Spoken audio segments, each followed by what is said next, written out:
Nomor 21. Oke, nomor 21 diketahui suatu cahaya tak terpolarisasi dengan intensitas mula-mula itu I0 ya.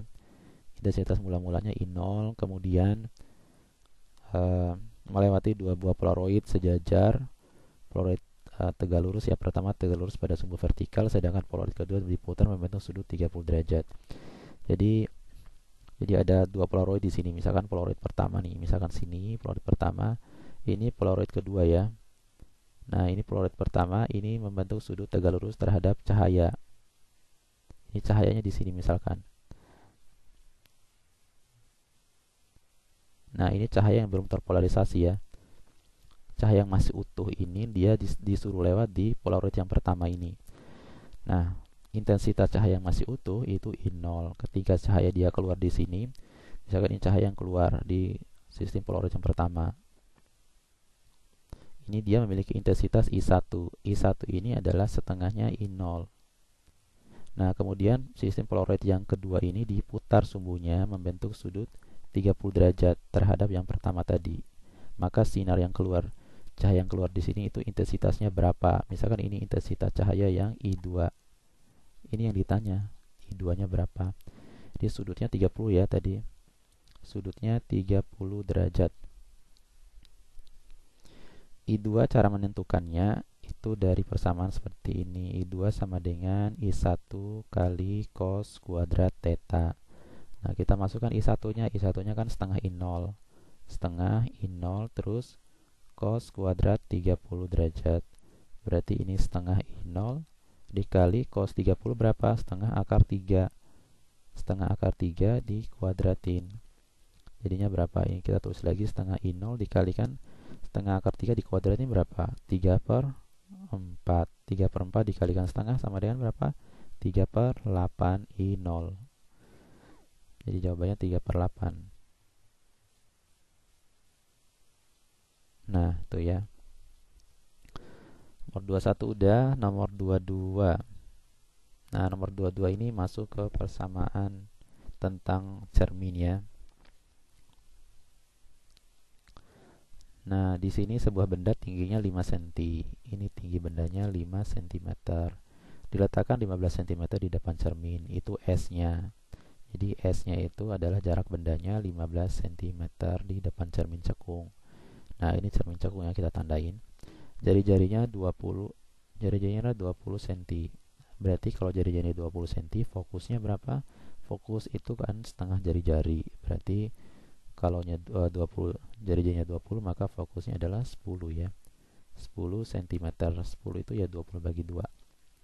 Tinggi bayangan dan sifat bayangannya berapa? Berapakah H aksennya dan apa sifat bayangannya? Cara menentukannya, kita cari S aksennya ya. S aksen itu bisa kalian cari langsung dari persamaan seperti ini ya. S aksen sama dengan S kali F, di atasnya dikali, di bawahnya dikurang ya. S aksen kali F dibagi S kurang F, gitu aja. Nah, berarti S-nya tadi 15. Masukkan F-nya. F-nya 10. Terus ini 15 dikurangi 10 sama dengan 15 kali 10 dibagi dengan 15 kurang 10 sama dengan 5 kan.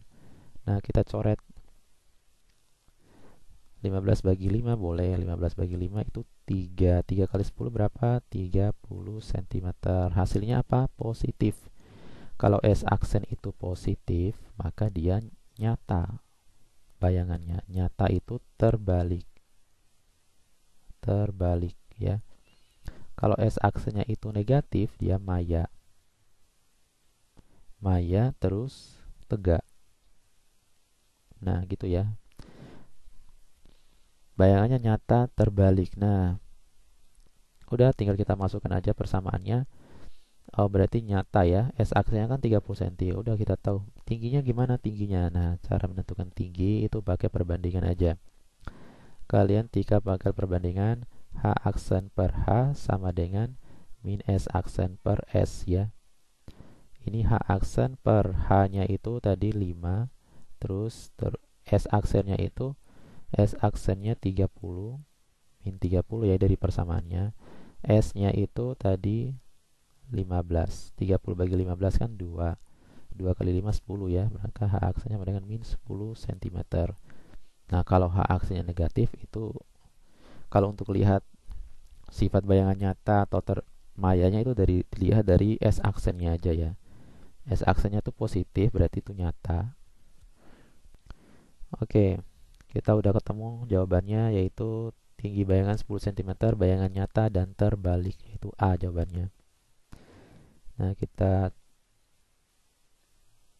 silang A sini. Baik, kita akan lanjut ke soal nomor 23. Soal nomor 23 ini, seorang mengalami gangguan penglihatan miopi, maka yang dirasakan orang tersebut adalah, nah, kita tulis dulu ya, miopi itu apa. Nah, karena di kelas belum dijelasin, Ustaz jelasin di sini aja. Miopi itu artinya rabun jauh. Nah, rabun jauh itu tidak bisa melihat benda-benda yang sangat jauh. Bayangannya itu karena bayangan yang jatuh di mata itu jatuhnya di depan retina. Bayangan jatuh di depan retina.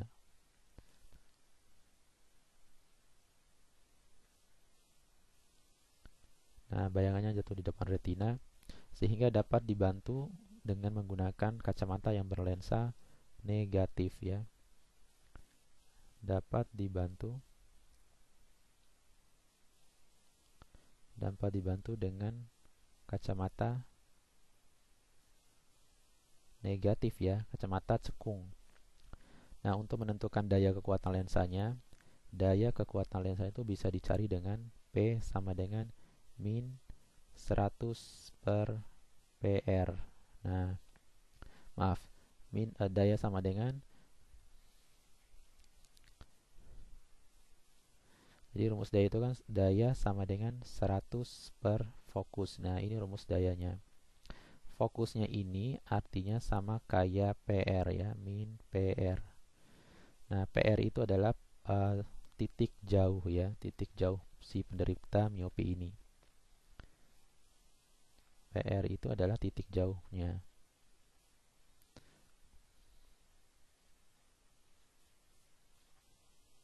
PR itu artinya pontum remotum ya.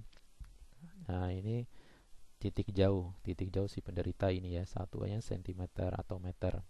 Nah, tinggal diganti aja, nanti fokusnya masukin ke sini ya. Kemudian ada penderita yang satu lagi, itu namanya hipermetropi.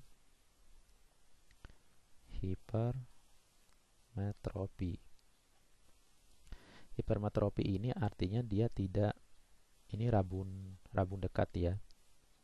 Rabun dekat itu karena bayangannya itu jatuhnya di belakang retina. Bayangan jatuh di belakang retina.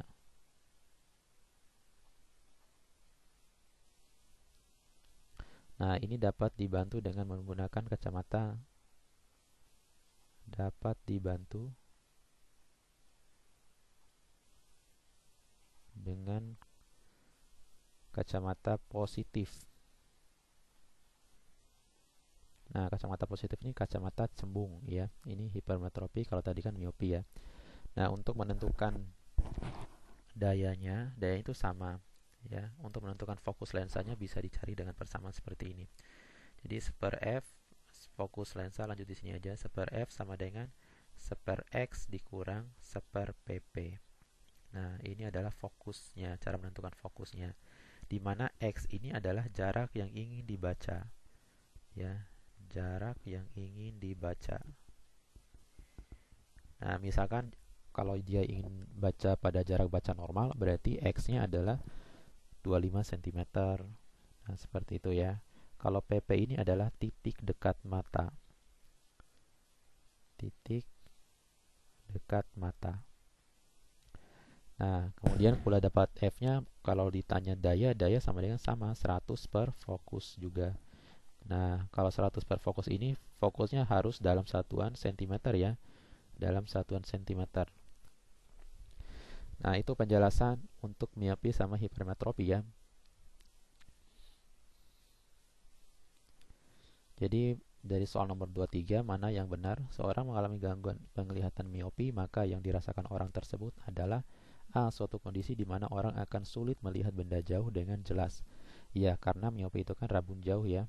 Berarti pilihan yang tepat adalah yang A.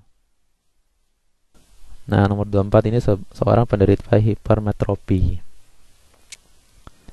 Nah, kita tadi ya udah Ustaz jelasin hipermetropi tadi. Seorang penderita hipermetropi memiliki titik dekat. Titik dekat itu PP tadi.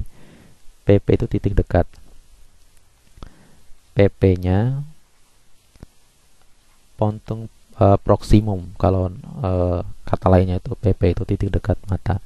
Titik dekatnya itu 50 cm atau 0,5 meter ya.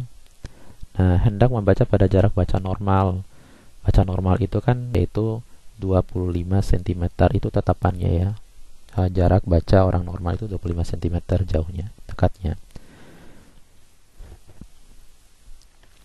Nah, kemudian maka ia memerlukan kacamata berkekuatan berapa? Kekuatan kacamatanya dia itu berapa? P-nya itu berapa? Daya ya. Jadi si penderita hipermetropi ini dia hanya jelas melihat pada jarak 50 cm. Nah, untuk baca normal dia belum nggak bisa lihat, nggak begitu jelas. Dia harus menggunakan kacamata. Kacamata yang dia gunakan itu harus kekuatannya berapa, plus berapa. Nah, kan ada kacamata minus berapa, plus berapa. Nah, itu daya namanya, daya kekuatan lensa. Nah, caranya itu kita gunakan persamaan seperti ini ya. Cari dulu fokusnya. Fokusnya sama dengan 1/x min pp tadi. Kita cari fokusnya. X itu jarang ini baca yaitu 25. Terus pp-nya itu adalah 50 cm ya. Ini 50 cm. Nah, kita coret ini 50. 50 bagi 25, 2. Ini 1, berarti ini sama dengan 1/50. Maka fokusnya dibalik lagi, jangan lupa ya. Ini kan baru 1/f. Maka fokusnya sama dengan 50 cm. Nah, udah dapat nih 50 cm, maka dayanya sama dengan 100 per fokus ya. Kalau fokusnya dalam senti ya, pakai 100 per F ya. Berarti 100 per 50 sama dengan 2 dioptri plus ya. 2 dioptri, 2D juga bisa. Plus 2 ya. Jadi jawabannya adalah D.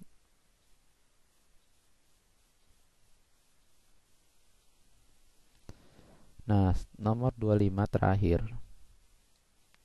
Kalor akan terperangkap di bumi pada proses efek rumah kaca sehingga mengakibatkan terjadinya ini pemanasan global yang pernah Ustadz tugaskan waktu meringkas ya. Jadi kalau misalkan ada soal kalor akan terperangkap di bumi pada proses efek rumah kaca sehingga mengakibatkan terjadinya apa? Kalau efek rumah kaca itu terjadinya apa sih? A. Suhu bumi mengalami perubahan tidak tentu. B. Meningkatnya suhu rata-rata bumi. Nah, efek rumah kaca itu kan meningkatnya suhu rata-rata bumi ya, bukan menurunkan ya. Jadi meningkatkan suhu rata-rata bumi. Kita coret.